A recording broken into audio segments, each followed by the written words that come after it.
What up, Epic Readers? I'm Jesse from the YouTube channel Jesse the Reader, and today I'm bringing you another episode of Epic Adaptations, a series here on Epic Reads where I keep you in the know on all the recent YA book to movie and book to TV adaptation news. We've got a lot of exciting news to cover today, some about some beloved YA series getting adaptations, which I'm sure a lot of you guys will be excited about. We've got some spooky adaptations happening, we've got a wholesome adaptation happening. There's just a lot happening, a lot that I can't wait to talk about, so let's not wait anymore. Let's get to talking. Let's get right to it. The first bit of news is in regards to the A Court of Thorns and Roses series. This mega, super, heckin' popular series is getting an adaptation from Hulu. Though I'm still not over the fact that Hulu picked up Throne of Glass, and where's that adaptation, huh? It's nowhere. Is it still happening? I don't know. You gonna update us, Hulu? I'd like an update. It's time. Tick-tock on the clock. Anyway, ACOTAR, it's being adapted, and the good thing about this is that Sarah J. Maas is going to have her hand in the writing process. She's currently working on the pilot episode alongside Ron Moore, who brought us shows like Outlander, which I've only ever seen one episode of Outlander, but like, it was good. The one episode I saw, nailed it. If you've never heard of the series, I would be surprised because it's super mega popular, but I will fill you in a little bit. I'll give you some deets to go off of. This series started out essentially as a Beauty and the Beast retelling, which I feel like a lot of people forget, but it's the Beauty and the Beast meets Fae. Essentially, it takes place in a world where Fae and humans coexist, but you gotta be careful not to cross the line with the Fae, because if you do, you're pretty much done for. When Feyre sets out to hunt one day, she finds herself into a bit of trouble when she ends up accidentally murdering a Fae. The thing is, she doesn't realize that she's murdered a Fae until she is dragged to a Fae kingdom to pay the price for what she's done. Now, that's obviously just the setup for it. There's so much more to explore within this series, but you get the idea. We don't really know much more about this adaptation. We only know that Sarah is currently working on the pilot, but she did mention the fact to stay tuned for more deets. So like, I'm gonna stay tuned. I'm gonna keep my eyeballs open because I don't want to miss it. So I'm just gonna have my eyes like this at all times because I need to catch whatever news this is. When are the deets coming, Sarah? My eyes are getting dry. I'm gonna start crying. Somebody tell me why I'm like this. The next bit of news is really random and exciting, but also not confirmed news, so don't get too excited. But it's reported that the To All the Boys I've Loved Before franchise is getting a spin-off. The way I was shook when I heard this, I caused an earthquake in my home. Like, my bookshelves almost toppled over because I was so shook. Again, I ask, why am I like this? Again, this is one of those things where it's like, reportedly this is happening, so we gotta take it with a grain of salt. But we could be getting a spin-off in the future. It'll be a series, so we'll be getting 30-minute episodes, and it'll be in the romantic comedy genre, and we will be following the youngest sister, Kit, on her journey to find love for herself. Again, all rumors, so don't get excited, even though like saying don't get excited isn't gonna stop you from getting excited, because like, I'm excited. I want it to happen. What the heck? Give us this spin-off. But also, I want to know down below in the comments how you guys feel about spin-offs like this. Do you like them? Are you not about them? An example of another spin-off is Love, Victor, which is a spin-off of Love, Simon, which is an adaptation of Simon versus the Homo Sapiens Agenda. Season 2 out June 11th. But let me know down below in the comments how you feel about spin-offs. Next up, the YA horror book My Best Friend's Exorcism has been picked up to be turned into a movie. And they've already found their lead actress, Elsie Fisher, who starred in the breakout film 8th Grade. If you've never seen that film, you've got to see it. It's great. This story follows a group of tight-knit girls who one night decide to have a sleepover, and one of the girls ends up somehow finding herself in the middle of the woods, and when she comes back, she's just not the same. Like, she's very violent, she's aggressive, she's a little bit on the scary side, and the girls are like, what happened to her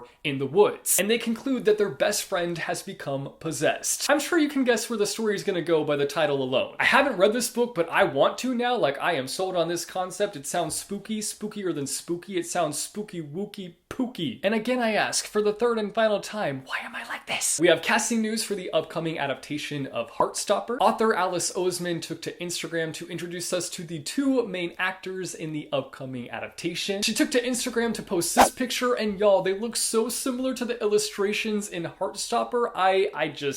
What? It's wild. Top-notch casting. Kit Connor will be playing the role of Nick, and Joe Locke will be playing the role of Charlie. And this is actually a photo of them on set, so production is in full swing. If you don't know anything about Heartstopper, it's a graphic novel series, and we follow the love story between two boys at a British all-boys grammar school. It's always really exciting to see movement on these book adaptations, because sometimes we never see anything. Just because a book is picked up to be adapted doesn't mean it's always going to be made. To all the books that were picked up and were never adapted. That should be the title of a documentary or something. I'd watch that. The author Alice Oseman promises at the end of the post that we will be getting more casting news soon. Finally, the last bit of news I have for you guys today is just a reminder that Shadow and Bone, the adaptation of the beloved beloved YA series is finally here. It's all up on Netflix. It's ready to be binged. Honestly, by the time you're seeing this video, I've probably binged the whole thing 3 times. Bet. Let me know down below in the comments if you've watched it yet. I'm sure a lot of you have. But yes, the full series is here. It can be watched on Netflix currently, so hop on over to Netflix after watching this video and binge yourself Shadow and Bone. That's it for today's episode of Epic Adaptations. There are some big adaptations coming of some big YA books. Let me know down below in the comments all your thoughts on today's episode. But also, I kind of wanted to introduce a little new segment, and that is the question of the day. Hey. I know it's a very original title, but as there are so many popular books that are being picked up to be adapted, I want to know from you guys down below in the comments, what's an underrated book that you want to be picked up to be turned into a movie? Let me know down below in the comments. I personally would love to see The Field Guide to the North American Teenager be adapted because I love this book. It's super underrated and more people need to read it. And somebody please pick up this book and adapt it into a series because it would be perfect. As always, thank you guys so much for watching, and I will see you next month with another episode of Epic Adaptations.